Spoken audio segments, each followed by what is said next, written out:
Eiffel tower যেন প্যারিসের বুকে মাথা উঁচু করে বিশ্বব্যাপী ফরাসি সভ্যতার আভিজাত্যের জানান দিচ্ছে। তবে বিশ্বকবি রবীন্দ্রনাথ ঠাকুর এই আইফেল টাওয়ারকে নিছক একটি লোহার কঙ্কাল বলেই বর্ণনা করেছেন। 1889 সালে যখন এটি নির্মাণ করা হয় তখন এটি ছিল বিশ্বের সবচেয়ে উঁচু টাওয়ার। কিন্তু সময় গড়িয়েছে অনেক, এখন বিশ্বের 100টি উঁচু টাওয়ারের মধ্যেও এই আইফেল টাওয়ারের নাম নেই। তারপরও এই আইফেল টাওয়ারের আবেদন দিনকে দিন মানুষের কাছে বৃদ্ধিই পাচ্ছে। আমিও বাংলাদেশ থেকে এই আইফেল টাওয়ার দেখতে হাজির হয়েছি।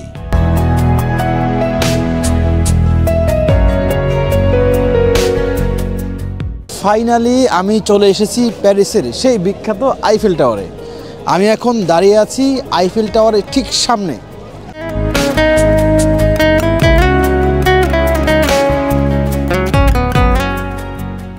বিশ্বের যত শহর তার মধ্যে প্যারিসের আবেদন একেবারেই আলাদা।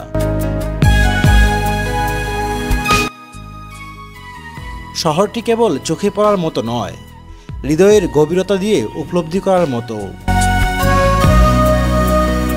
প্রথম যখন প্যারিসে পা রাখলাম তখন মনে হয়েছিল এই প্যারিস কোনো শহর নয়, যেন প্রেমিকাকেই দেখছিলাম।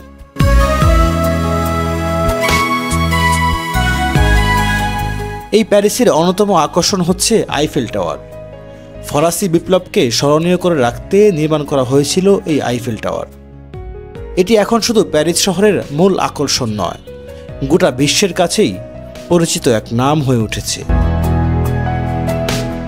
দ্বিতীয় বিশ্বযুদ্ধের সময় হিটলার আইফেল টাওয়ারটি ধ্বংস করার নির্দেশ দিয়েছিলেন, কিন্তু সেটা সম্ভব হয়নি।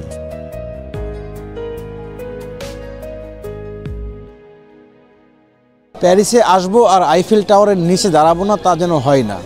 পৃথিবীর প্রত্যেকটা মানুষ যারা প্যারিস শহরে আসবেন তারা এই আইফেল টাওয়ারে যেন আসবেনই, আইফেল টাওয়ারের সাথে ছবি তুলবেন এবং আইফেল টাওয়ারটা ঘুরে ঘুরে দেখবেন। এই প্যারিস ভ্রমণের এই যাত্রায় আমিও এসেছি আইফেল টাওয়ারে। পুরো আইফেল টাওয়ারটি আজকে আমি ঘুরে ঘুরে দেখব এবং ক্যামেরা চোখে দেখাবো, আপনাদেরও সঙ্গে থাকবেন।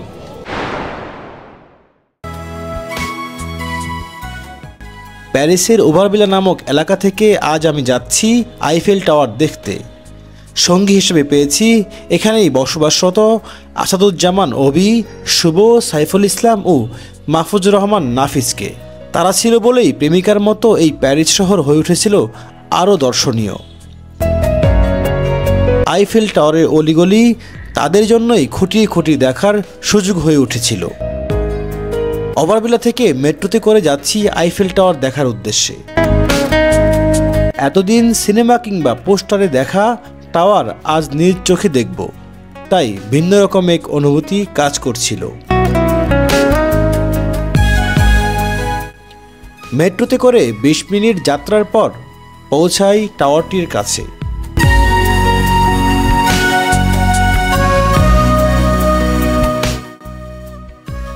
প্রথম যখন টাওয়ারটি দেখছিলাম বিশ্বাস হচ্ছিল না আমি টাওয়ারের নিচে দাঁড়িয়ে আছি।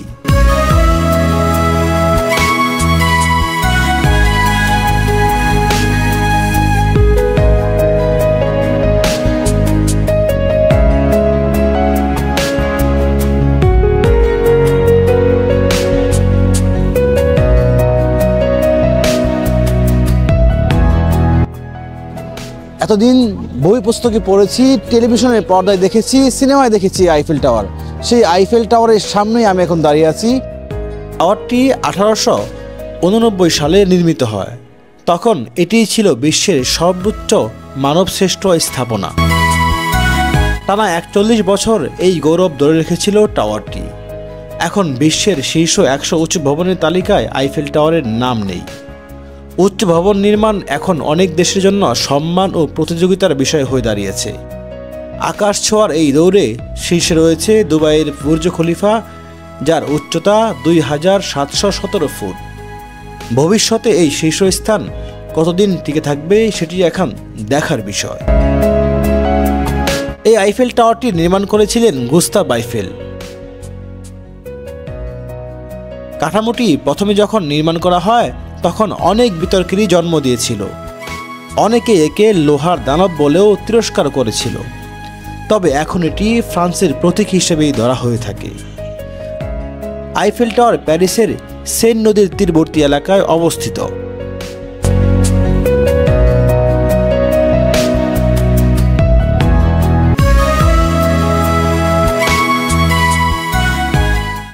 হেঁটে হেঁটে একবার আইফেল টাওয়ারের নিচে আমি চলে এসেছি। হ্যাঁ দর্শক, আইফেল টাওয়ারের একবার নিচে শ্যাম নদীর পাড়ে আমি বসা। এই পাশে শ্যাম নদীর তীর, আর শ্যাম নদীর ওপাশে হচ্ছে আইফেল টাওয়ার। পুরো টাওয়ারটি আমার মাথার উপর দাঁড়িয়ে আছে, আমি টাওয়ারের নিচে বসে আছি। আর একটু কাছে গেলেই টাওয়ারকে ছুঁয়ে দেখতে পারবো।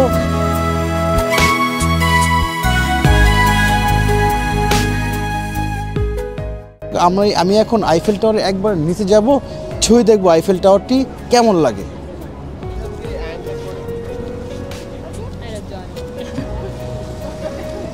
পৃথিবীর নানা প্রান্ত থেকে নানা ভাষার মানুষ এই আইফেল টাওয়ারে আসেন, আইফেল টাওয়ারটি ঘুরে ঘুরে দেখেন এবং আইফেল টাওয়ারটি ছুঁয়ে দেখেন।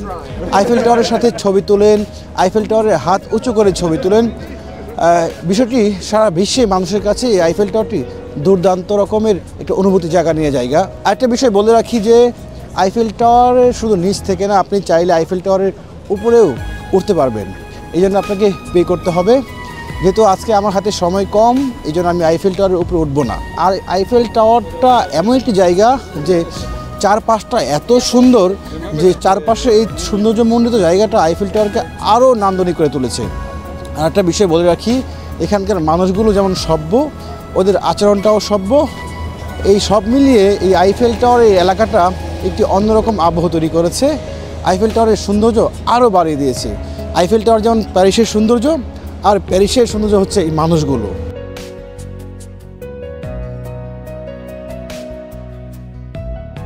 আপনি পে করে উপরে উঠতে পারবেন, উপর পর্যন্ত 1 তলা 2 তলা ওই পর্যন্ত যেতে পারবেন।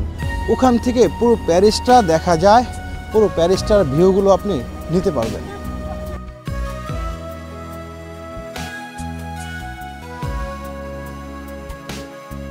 এক 1050 ফুট উচ্চতার এই বিশাল টাওয়ারটি মাত্র 300 জন শ্রমিক 2 বছর 2 মাস 2 দিনে নির্মাণ করেছিলেন। আইফেল টাওয়ারের পাশে রয়েছে একটি সবুজ বাগান। সেই বাগানের এক প্রান্তে দাঁড়িয়ে আছে একটি অনন্য স্মৃতিস্তম্ভ, নাম শান্তির দেয়াল। জেরুজালেমের কান্নার দেয়াল থেকে অনুপ্রাণিত হয়েই শিল্পী ক্লারা হেল্টার ও স্থপতি জিন মাইকেল ওয়েলমোট এটি নির্মাণ করেছিলেন। বিশ্বে শান্তির বার্তা ছড়িয়ে দেওয়ার জন্যই এটি নির্মিত হয়েছিল। টাওয়ারের চূড়া থেকে পুরো প্যারিস শহরের সৌন্দর্য উপভোগ করা যায় বলেই পর্যটকদের অন্যতম আকর্ষণ হচ্ছে এই আইফেল টাওয়ার। প্রতি বছর কয়েক লক্ষাধিক পর্যটক প্যারিসে আসেন শুধু আইফেল টাওয়ারকে কেন্দ্র করে ভ্রমণ করতে। চাইলে টাওয়ারে উঠে প্যারিস শহরের পুরো সৌন্দর্য উপভোগ করতে পারবেন আপনিও। এই জন্য অবশ্য 15 থেকে 20 ইউরো খরচ করতে হবে।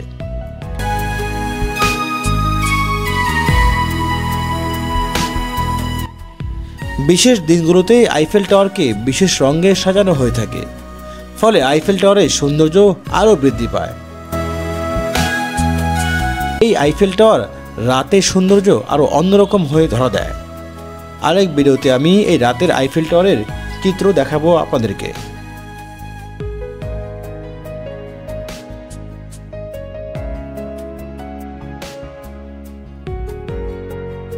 প্যারিস হচ্ছে কবিতার শহর, সৌন্দর্যের শহর, নারীর শহর।